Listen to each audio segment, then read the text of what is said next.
Hormatli assalomu alaykum. Bugungi birinchi darsimiz yig'indini hisoblash formulasi bo'ladi, ya'ni sum formulasi. Sum formulasi Excel'dagi eng ko'p ishlatiladigan asosiy formula bo'lib, berilgan sonlar yoki diapazon ichidagi barcha qiymatlarni qo'shib beradi. Biz birinchi oylik hisoblash misolida ko'rib o'tishimiz mumkin. Xodimni bir oylik daromadini hisoblashni ko'ramiz. Oylik deb yozdim. Bonus yozdim. Qo'shimcha yozdim.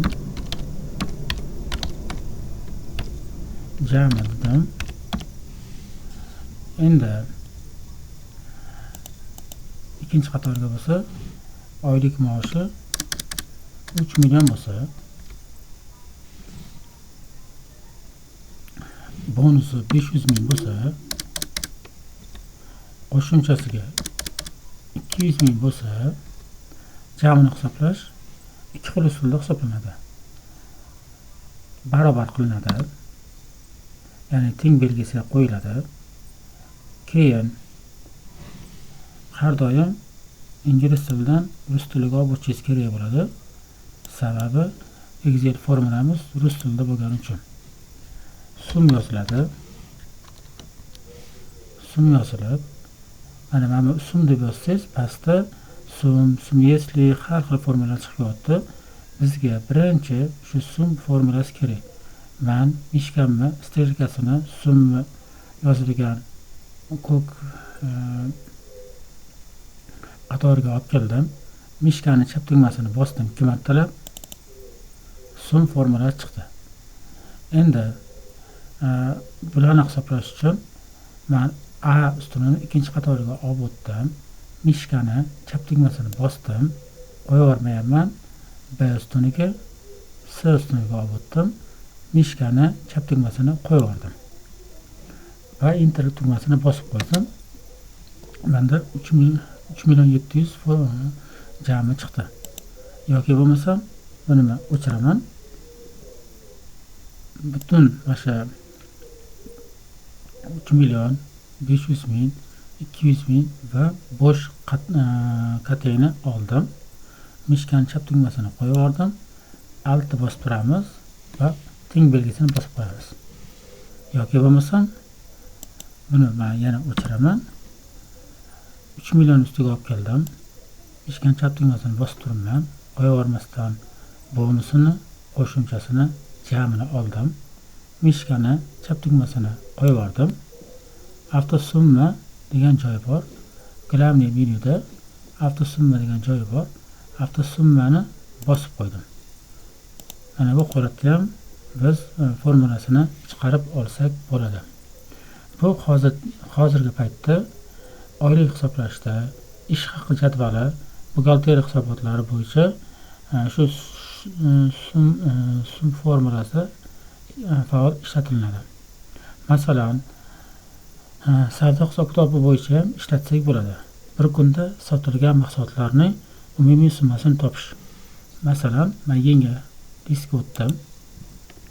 Ekranni sizlarga ko'rinarli bo'lishi uchun Ctrl tugmasini bosib turib, mishkani o'rtasiga g'ildiragini aylantirdim. Katta bo'ldi. Endi mahsulot deymiz. Mahsulot deymiz. Keyingisiga sotuv summasi. Sotuv summasi. Xo'p. Mana shu holatda eslatib o'tishim kerak. B ustuni bilan S ustuni orasidan yozilib ketgan bo'lsa, ikkita qatori o'rtasiga olib kelasiz. O'rtasiga olib kelsangiz, har ikki tomonga qaragan ham chapga, ham o'ngga qaragan strelkani ustiga olib kelib, mishkani chap tugmasini 2 marta bosarsiz, B ustunidagi yozilgan so'z o'zini o'sha kategoriya ichida qolar ekan. S kategoriyaga o'tmas ekan. Bu yoqqa mahsulotga yozamiz.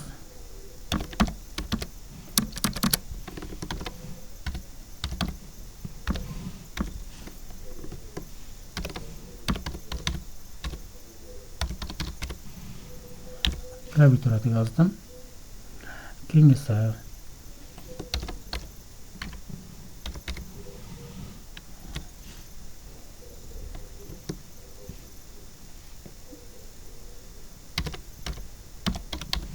mishka deb yozdim. Hop, endi bu yoqqa taxminiy summalar yozamiz. Taxminiy summalar, masalan, klaviaturaga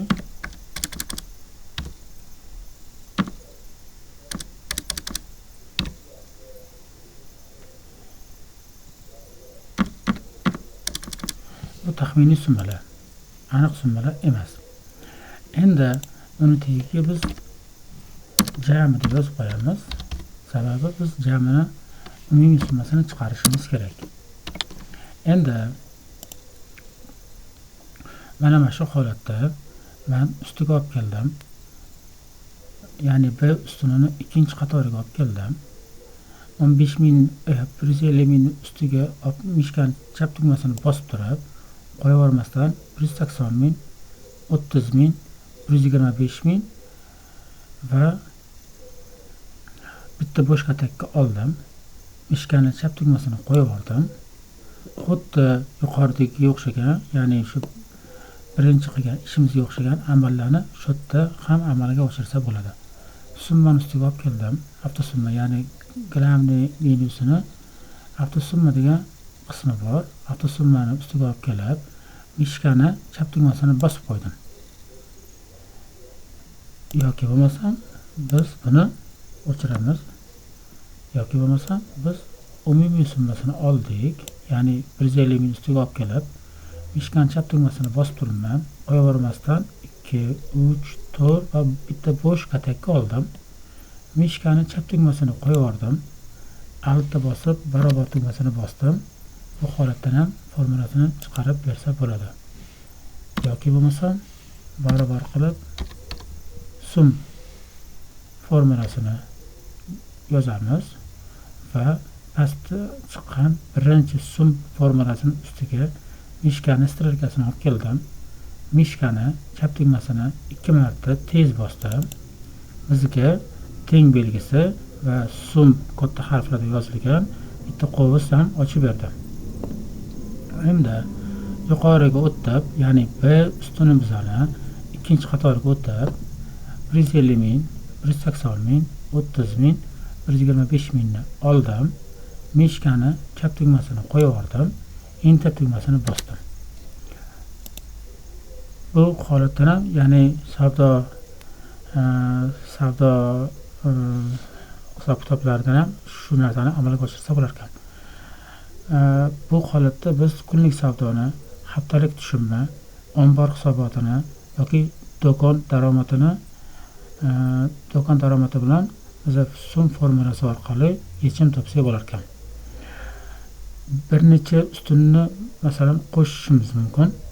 Ya'ni agar 3 oylik savdo summasini hisoblash kerak bo'lsa, men yangi listga olib o'tdim. Xo'p, endi bu yerda men yanvar deb yozdim.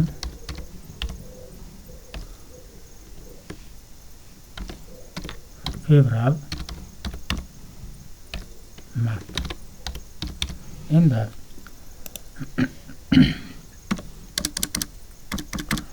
yanvarga 5 million qo'ydim. Fevralga 6 million. Martga 7 million. Mana shu holatda biz umumiy summani chiqara olamiz. Buning uchun boyigiga o'xshagan yoki bizdan birinchi ish qilganimizdagi xuddi shu holat takrorlanadi. Masalan, barobar qo'ydim. Sum deb yozdim. Sum formulasini ustiga olib keldim. Mishkani chap tugmasini 2 marta bosdim va A ustunidagi ikkinchi qatori 5 millionni oldim. 6 millionni, 7 millionni oldim. Enter bosdim. Endi bu holatdan ham ishlatsa bo'lar ekan. Yoki bo'lmasam buni men o'chiraman. Yoki bo'lmasam biz 5 millionni, 6 millionni, 7 millionni va bo'sh katakka olib, ishgan chap tugmasini qo'yib yubordim. Avtosummani bosdim.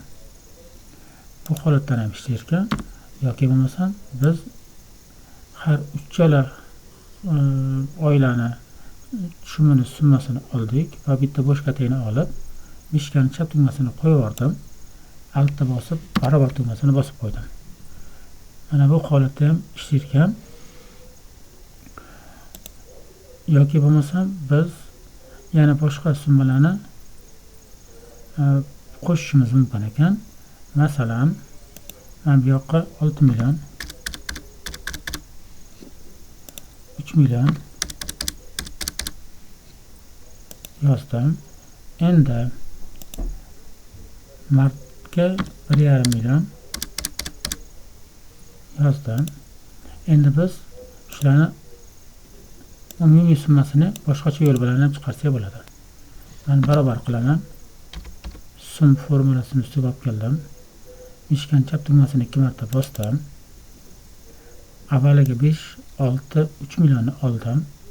Ishgan chap tugmasini qo'yib yubordim va shift to'g'ri bosdik, ya'ni nuqta virgul va ikkinchi marta oldim, ya'ni 7 million bilan 1,5 millionni oldim. Ishgan chap tugmasini qo'yib yuborib, enter bosib yubordim. Bizga bu holatda bizga nima kerak?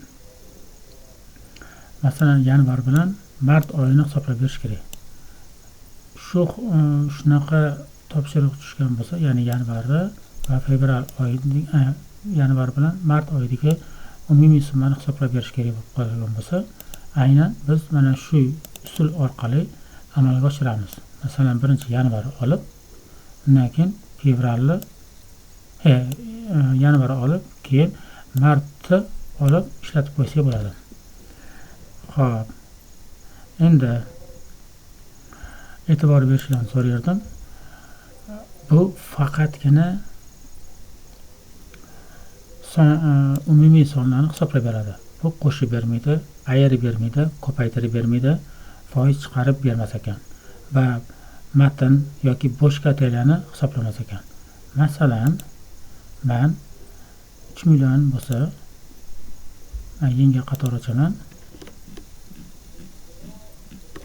Mana 100 qo'ydim. S'ga 200 qo'ydim. Buni jamini chiqarish uchun men barobar qildim. Sum formulasini ishlatyapman va A, B, S ustunlarini oldim, enter bosib yubordim. E'tibor berayotgan bo'lsangiz, mana shu B ustunidagi bo'sh kataki hisoblayotgani yo'q. Bu faqatgina yoki bu yoqqa men matn yozaman. Matn deb yozdim. Enter bosdim. Ko'rib turganimizdek, sum formulasi matnni yoki bo'sh kataklarni hisoblamas ekan, faqatgina sonlarni umumiy summasini hisoblab berar ekan, ya'ni yig'indisini hisoblab berar ekan. Endi bu yana bir usul bor. Bu usulni keyingi bir darslarda ko'rib o'tamiz. Xo'p, sizlarga yangi amaliy ishni beraman. Masalan, bu yoqqa men 100 deb yozdim. A2 ustuniga 200 deb yozdim va A3 ustuniga 300 deb yozdim. Mana shu 3 ta qiymatni qanaqa hisoblanishini, sum orqali qanaqa hisoblanishini izohlarda kutib qolaman. Bugungi darslarimiz shu edi. E'tiboringiz uchun rahmat. Salomat bo'linglar. Keyingi darsda ko'rishguncha.